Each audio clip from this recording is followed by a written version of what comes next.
magical landscapes transposed into the cinematic version of Middle-earth, a fictional fantasy world where a war between good and evil is being waged on a grand scale in The Hobbit and Lord of the Rings. British author J.R.R. Tolkien thought up this setting for his novels and described it in detail. But he himself spent most of his life in Oxford. In his book, The Worlds of J.R.R. Tolkien, John Garth describes what places inspired the British fantasy author.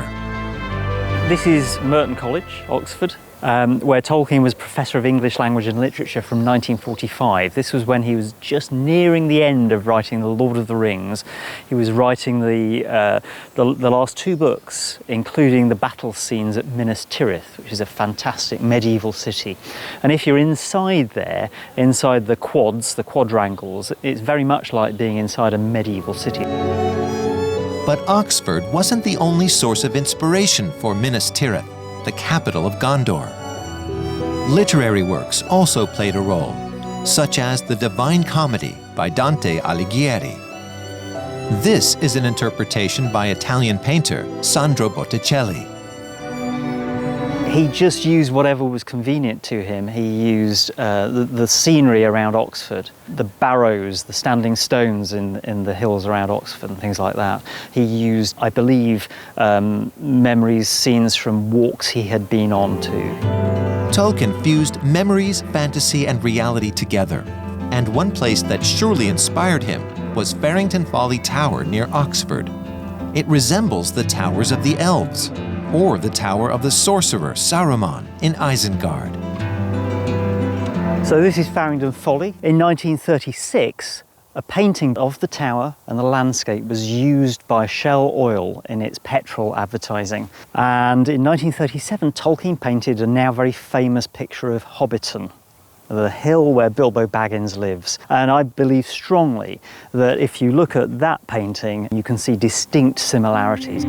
The idyllic landscapes of the English countryside of Tolkien's childhood also influenced his image of the Shire, home to the hobbits. His idea of hobbit houses overgrown with grass possibly came from tales that Icelandic au pairs told his sons about trolls and peat-covered houses.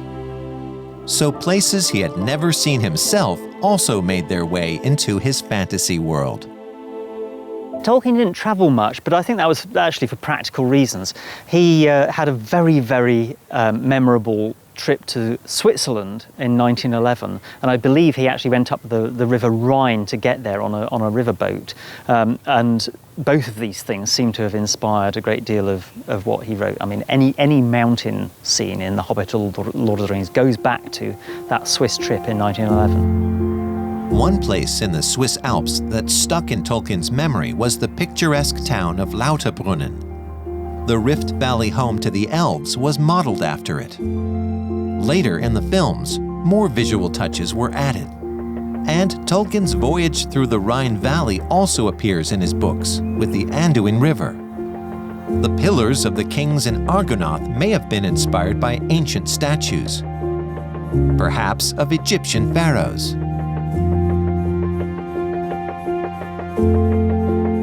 And there was one more source of inspiration to be found in Oxford. This is the pub, very famous pub, the Eagle and Child, where Tolkien and his friends, including C.S. Lewis, the Narnia author, used to meet every Tuesday. They would do other things. They went for country walks, sometimes they went on walking trips, and I think some of that fed into the descriptions of the hobbits walking in the Shire.